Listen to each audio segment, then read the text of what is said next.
खुलुमबाय प्राइम 24 हेडलाइन्सआव आं गासैखौबो बरायबाय दा आं बे समाव नोंथांमोननो मोनसे गोनां बाथ्रा फोरमायनो नागिरदों जोंनि प्राइम 24 हेडलाइन्स बिजोंनि गेजेरजों बे समाव गुवाहाटी जितु गुवाहाटी बाथौपुरि गेजेर फरायसालिनि गायसनगिरि बर'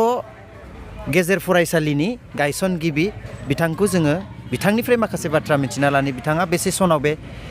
फरायसालिखौ गायसनजेननायमोन आरो बिथाङाखौ गिबि गिबियावनो जों प्राइम 24 हेडलाइन्सआव बरायबाय आरो बे समाव नोंथाङा बेयाव बेसे सननिफ्राय बे फरायसालिखौ गायसननाय आरो नोंथाङा बबेनि आरो नोंथांनि मुंखौ आरो गासै आबुं थंखौ फोरमायनो थाखाय खावलायबाय। आदसा गिबियावनो आङो प्राइम 24 नि बिथांमोनखौ आङो गोसो गोरबोनिफ्राय अननाय बरायनाय थाबाय। आङो आसलते बे ओनसोलनि रायजो राजाफोरा अर्थात बै समनि खोला गुवाहाटी ओनसोलनि मोन 13 बर' गामिया लोगो नांनानै मैखोम बर' गामिया लोगो नांनानै बे बाथौपुरि बर' गेजेर फरायसालिखौ गायसनदोंमोन 1985 मायथाइनि 5 मे सानखालि। उनाव बे जायगायाव बिदिनो गिबि थाखो 5 थाखो 6 थाखो 7 बिदि एमइ स्कुलखौ सालायलांदों। बै समाव नाथाय आङो बै समाव 1985 सनाव गायसनदोंमोनब्लाबो आङो 85 सनाव आं फैयाखै। बिनि सिङाव आंनि गोदोनि खायसे फोरोंगिरि बिथांमोना दा गैलिया। बिथांमोना गुबुन जायगायाव थांबाय, गुबुन साख्रियाव हाबहैबाय। बिथांमोन थांनायनि उनाव आं 1988 मायथाइनि 24 सेप्तेम्बर खालि बे फरायसालियाव गाहाय फोरोंगिरि महरै जइन खालामदों। बबेनिफ्राय फैनाय सार? आंनि आसल गुबै गामिया बै समनि नलबारि जिल्लानि 2 नं नाथकुसि बालि हाजि गामिनिफ्राय फैदों। दा आङो जोंनि बे बाथौपुरि गेजेर फरायसालिनि सेराव थानाय कटाबारि गामियाव निगाजियै दङ आरो अरायथा हा हु बायनानै न' बां लुनानै बेयाव दोनगासिनो दङ आरो दा। ओमफ्राय दा सारनि मुंखौ? आंनि मुङा मुस्रि मदन सरगियारि। बेनो आंनि मुङा मदन सरगियारि। ओमफ्राय ओरैनो दा बेयाव जिहेतु गाहाय लेङाइ फोरोंगिरि बिबानाव नोंथाङा दं। दा जोंनि बे बाथौपुरि गेजेर फरायसालि आरो गोजौ फरायसालिया थांनाय 1916 मायथाइयाव एमालगेमेसन जादों। बे एमालगेमेसन जानायनि उनाव बे गोजौ फरायसालि बाथौपुरि गोजौ फरायसालिनि आङो लेङाइ गाहाय फोरोंगिरि हिसाबै दासिम खामानि मावगासिनो दङ। बे समाव सारना न'खराव साबेसे? दा आंनि फरायलाव आंहा सासेल' नायल' जाल' सासेल' फिसाजो दङ। बेबो बर' मिडियामनि 5 थाखो फरायगासिनो दङ। बर' मिडियाम 5 थाखो फरायगासिनो दङ। ओरैनो सारनि मेदामा बहानि? आंनि मेदामा बे जायगानिनो माने खोला गुवाहाटी ओनसोलनि सिङाव थानाय गनेशपारा गामिनि।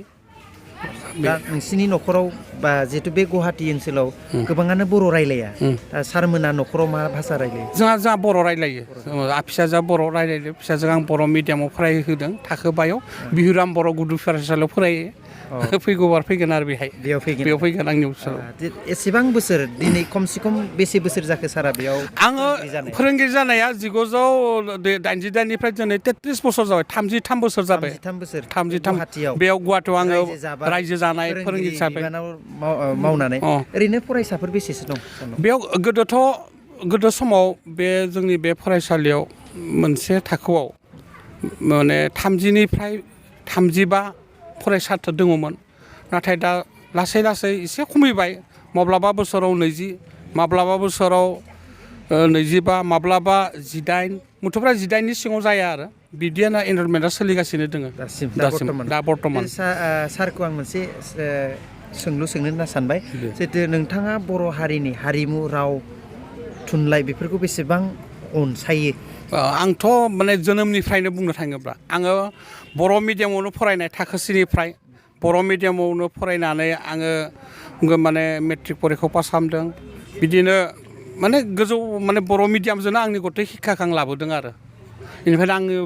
बर'नि आं निजे मेथाइ खननो रोङाबाबो दामनो देनो रोङाबाबो आंनि गोसो गोरबोआ जेब्लाबो बर' हारिमुजों बर' थुनलाइजोंनो दङ लोब्बा जाना दङ दा बे समाव सारा जितु सासे फोरोंगिरिबो आरो बर' समाजनि बर' गासैबो हारिमुनिफ्राय लानानै सोलोंथाइ राव थुनलाइ गासैबो मोजां मोनग्रा हिसाबै जोंनि माखासे गोबां दैदेनगिरिफोरनि न'खरफ्राव जितु बर' राव रायलाया बे गुवाहाटि हालामाव दा आरो बर' बिजोंजों फोरोङा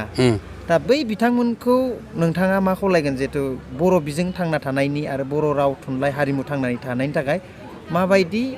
खामानि मावनांगोन होननानै सानो बर' मिडियाम बा फरायनांगौ फरायनाङा बिनि सायाव आं जेबो बुंनो थाङा जायखिजाया जोंनि बर' बे खोला गुवाहाटियाव थानाय गासै गुवाहाटि नोगोरमानि बर' फिसाफोरा गावनि बर' भाषाखौ माबा समनि फाखनाव बावगारलांदोंमोनब्लाबो दा बिथांमोना बे बर' हारिनि रावादि मोनसे बुहुमनि मोनसे मुंदांखा राव जाबोनो हमदों बेखौ सिगां मोनथिग्रोना लानांगोन रावखौ रायाबाबो रावखौ मिडियामाव फरायाबाबो बर' राव थुनलाइखौ बिथांमोना जेन माने सनमान खालामो भाषाखौ सनमान खालामो राव हारिमु थुनलाइखौ सनमान खालामो बेखौनो आं गुवाहाटि बर' रायजो राजाफोरनिफ्राय आसा खालामो दैदेनगिरि बिथांमोनखौ माबायदि खामानि मावनांगौ सम्पर्क लाखिनांगौ होननानै आरो जोंनि रायजोफोरा जोंनि बर' थुनलाइ बर' राव बा बर' बिजोंनि बर' थुनलाइनि दैदेनगिरिफोरा बिथांमोनखौ जोङो मोजाङै बुजायना होनांगौ मोनथिहोनांगौ जोंनि थासारिनि सोमोन्दै दासान्दि बर' राव थुनलाइया बोरै सोलिबाय दोङो बोरै दावगालांगासिनो दोङो बेफोरखौ बिथांमोननि गेजेराव हाबहैनानै थांहोनानै जोङो बिथांमोनखौ बुजिहोनांगोन होयोब्लासो बिथांमोना उन जोलैखौ मा थिग बोरैबा गावनि बिमा रावाव बर' मिडियामाव फरायहोनो होगोन होननानै आं आसा खालामो मोनथियोब्ला दा नोंथांनि जितु स्कुलाव सारमोननि स्कुलाव 6 थाखोनिफ्राय 10 थाखोसिम गेजेरनिफ्राय गोजौ फरायसालिसिम बेसेबां फोरोंगिरि दं स्टाफ दा जोङो बाथौफुरि बर' गेजेरा गोजौ फरायसालियाव गासै फरायसालियाव दा जोङो 11 फोरोंगिरि दङ सासे चौकिदार सासे केरानि दङ आरो दा गासै 13 स्टाफआ 11 फोरोंगिरि ओमफ्राय बियो नोंसोरनो थैयो बेखिनि फोरोंगिरिजों थैयो आरो जों एसे खस्थ' जायो आरो थेवबो थैयो आरो मोनबाल' थाखो जोङो 11 फोरोंगिरि हायो आरो सलायनो हायो आरो दा बे समाव जितु जोंनि बे गुवाहाटि बा गोबां बर'फोरनि फरायसालिफ्रा गोमाबोनो हमदों बेयाव जुदि गोमालाङोबा फरायसुलाफोराबो फैया फोरोंगिरि बेसेबां खहा जागोन जोंनि बर' समाजनि थाखाय जुदि फरायसालिफ्रा सरकारि फरायसालिफ्रा गोमालाङोब्ला फरायसालि जोंनि हारियाथ' मिन्थिखा बर' हारिया गुबुन हारिफोर बायसा नङा एक्सपार्ट नङा इन्टेलेक्सुवेल नङा दा गुवाहाटि नोगोरमायाव नायल' जाल' गंसेल' बर' मिडियाम हाइ स्कुल आं साननायब्ला बे कोनो दिन थैनानै थाङा मानो होनब्ला जोंनि गोरों गोरा बा गुवाहाटि माने नोगोरमायाव सब जायगायावनोथ' माने फरायसालि गैया आरो मानसिफोरा दाब दाब जायगायाव थायो थेवबो बर' बिजोंखौ मोजां मोनग्रा बर'नि संस्कृतिखौ मोजां मोनग्रा बर' मिडियामखौ मोजां मोनग्रा खायसे अभिभाबकफोरा बिमा बिफाफोरा दुखु खस्थ' खालामनानैबाबो बे बाथौफुरि स्कुलावनो फरायहोगोन बेखायनो आसामनि दाब दाब जायगानिफ्राय बेयाव सोरबा हाजिरा मावदों सोरबा फेक्टरि इन्डास्ट्रि खामानि मावदों गथ'खौ लोगोआव लाबोफादों गामिनिफ्राय बेयाव फरायहोदों आरो खामानिया जोबब्ला बिथांमोना आरो गावनि गामिनि न'आव थांफिनो बे थासान्दि गावजों बिमा बिफाया गथ'खौ गावजों लाखिनानै बेयाव फरायो बेनि थाखाय आं सानो गुवाहाटि बाथौफुरि बर' मिडियामाव जेब्लाबो थैना थाङा बेयो सोलिबाय थागोन बेयाव जिहेतु बे बाथौफुरि गंसेल' बेसेबांबा गिदिर ओनसोल बेनि गेजेराव गंसेल' गोजौ फरायसालि गेजेर फरायसालि बेयाव थांफैनो थाखायबो गोबां गारि मटर गिनांगौ बे हिसाबै बेयाव हस्टेल सिस्टेम खालामोबा बेसेबां मोजां जागोन आंथ' बेखौ बिराद लुबैयो मानो जोंनियाव बेयाव फेसिलिटिया दोङो गासै जोंनि स्कुलाव दासिम गेलेग्रा फोथारखौ लानानै 18 बिगा हा दोङो 18 बिगा हा दोङो जोङो बेयाव रेसिडेन्सियेल हस्टेल माने फरायसुलिफोरनि थाखाय थानायनि जानायनि बे हस्टेल बनायनो हायोब्ला बिराद मोजां जागोन जोंनि बे गुवाहाटि नोगोरमानि बे गंसेल' नायज' जाल' गोजौ फरायसालिया अनेक सुबिदा दं हा हुनि जेबो आंखाल गैया गारि मटर लामानि जेबो आंखाल गैया मोजां आरो दा बे माने हस्टेल गंसे होयोबा आरो साबसिन जागोन माने बेयाव गोबां फरायसाया आसामनि गोबां फरायसा मोजां गार्जेननि गथ'फोरानो न'खरनिफोरानो बेयाव फरायगोन सोलोंथाइ लानो फैगोन आरो ओरैनो बेयाव आं खोनानाय बायदिबा बांसिनै गुवाहाटीनि माने एसेल' दं आरो सासे सानैल' होननांगोन फरायसाफ्रा गोबां जोंनि गुवाहाटीनि बायजोनि नंगौ बिथांमोनाथ' थांफैयाव गोबां खस्थ' मोनदों आरो हस्टेला बिराद गोनांथि एकदम गोनांथि हस्टेला 100% गोनांथि बबे जायगानि फरायसाफोर दं गोजानसिना बबे जायगानिफ्राय दं गोजानसिना नोंथाङा ओजोंहा मा होनना बुङो एकदम ओजोंहा सानजाहा धेमाजि ओजोंहा क'क्राझार गासै मोनफ्रोमबो जिल्लानिफ्राय थायोआनो सासेबाबो दङ आरो जोंबो सोंनानै मोनदों सनितपुर क'क्राझार ढेकियाजुलि बायदि गासै जिल्लानिनो फरायसा मोनगोन जोंनि बेहाय ओरैनो सारनि बेयाव बेसेबांसिम समसिम दंबावो साख्रिया आंहा 28 मायथाइसिम दङ आगष्टसिम 7 बोसोरसो दंबोयो बे समाव बे फरायसालियाव गोबाव समनिफ्राय जातिनि मोनसे फरायसालि बेयाव फोरोंगिरि जानो मोननानै जिउआव माबायदि गोजोननाय मोनदों आङो माने बेनि गावनि हारिनि उन्दै फरायसाफोरखौ मानसि बनायनायाव मानसि दानायाव आंनि जे सीमित गियानजों जि शिक्षा होदों बेखौ शिक्षा होनानै आं जिउआव निजिखौनो सासे फोरोंगिरि हिसाबै गोजोननाय मोनदों आरो सासे जिउआव फोरोंगिरि जानानै गियान होनो मोननानै आरो गोजोननाय मोनदों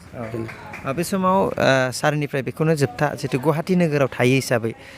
बे गुवाहाटी नोगोराव संसार जानायनि सायाव जोंनि गोबां गोजाननिफ्राय बे गुवाहाटीखौ मोजां नुहुरनानै फैयो थारैनो बेसेबां मोजां आरो नोंथाङा बेसेबां सहाय नांदों बे गुवाहाटी नोगोराव रायजो जानानै आदसा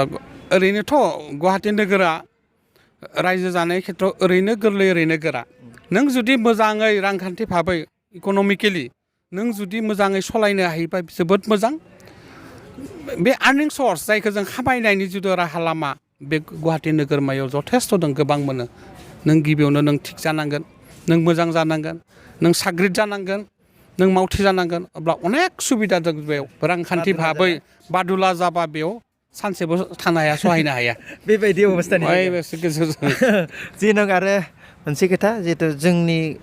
बे बायजोनिफ्राय गोबां हा हु गोनां लाइमोनफोर सेंग्राफोर सिख्लाफोर बोराय बुरियाबो फैनो नाजाबाय बे गुवाहाटीखौ मोजां नुहुरनानै बेयाव जे 300-400नि हाजिरा मावनो थाफैयो बेयाव सोलिनो हानाय राहा दं जानो बे 300-400जों दैलि हाजिरा मावनायनि जाय सुबुंफ्रा बेयाव सोलिनो हागोन ना हाया गुवाहाटीयाव नोगोरमायाव सानफायाव 300-400-500 मोनबाबो सोलिनाया बिराद दिगदार जायो गुवाहाटी महानगर सब बुस्थुनि दामानो गोरा आगानफ्रोमबो माने फैसा ओंखायनो गोजाननि हाजोखौ नुनायाव ओरैनो मोजां खाथियाव फैब्लासो बेनि रहस्यखौ मोनथियो ओंखायनो आङो गावनि बर' फिसाफोरखौ बुङो गामियावनो था जेराव दं जेराव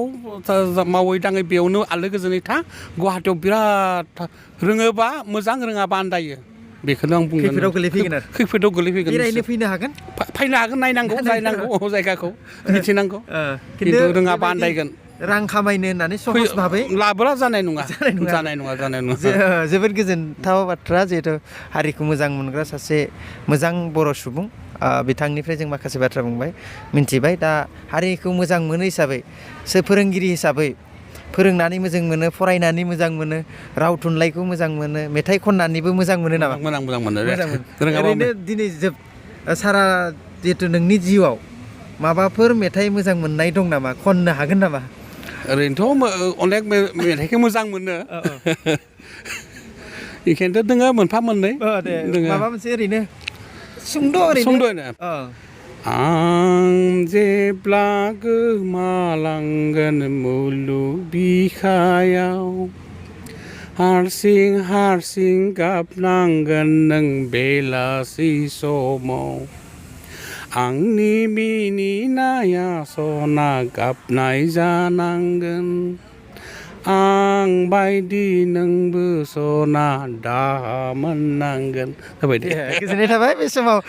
जोबोद फारफ्रोमथिंनिफ्रायबो बर' समाजखौ थार बर' होननांगोन सारखौ जिहेथु बै जेरै फारफ्रोमथिंबो दं आरो बे समाव सारनि जितु बेसेबांबा मोजां मोनसे रहस्य गोनां गारां आरो मिनिं गोनां मेथाइ बेखौ सारा ओरैनो बबेबा मालाबा फिल्म जगतफ्राव दंमोन नामा आङो ओरै गैया फिल्माव गैया आरो बे मेथाइखौ नोंहा मा थांखि बे मेथाइखौ जे बे मोनसे मोजां मोनो माने गावनि माने गोसोखौ गावनि रमान्टिक माबाखौ माने बे मुलुगाव बेरखांहोयो आरो आं जिता माने गोमालांगोन हबा आंनि अनजालि आंनि गसाइफोराबो आंखौ गोसोखांना गाबनाङो आङो बेनो आरो आंनि साननाया खन्थाइ रायथाइफोर लिरोमोन नामा ओरै लिरनाय आङो हुदा गैया थेवब्लाबो जोबोद माने अनसायो आं मोजां मोनो बिराद मोजां मोनो खन्थाइ रायथाइ फरायना मोजां मोनो बेनो आरो गोजोननाय थाबाय बे समाव जोङो प्राइम 24 हेडलाइन्स बिजोंनि गेजेरजों गोबां खोथा मिथिबाय जिहेतु बाथौफुरि गेजेर फरायसालिया माब्ला जोनोम जादोंमोन आरो दासिम मा अबस्थायाव दङ थारै रेबें फोरमायबाय आरो फैबाय थानाय समाव मा जागोन बेखौ बयबो बर' रायजो राजाफ्रा मोजाङै सापर्ट खालामनांगोन बेखौ फोरमायदों आरो अराय बे बाथौफुरि गोजौ गेजेर फरायसालियाव मोजां गियान लाभ खालामनो हागोन गासैबो बर' सुबुङा बर' बिजों फरायनानै बेखिनिखौ फोरमायबाय आरो बे समाव जों प्राइम 24 हेडलाइन्स बिजोंनिफ्राय बिदाय लाबाय गोजोन्थों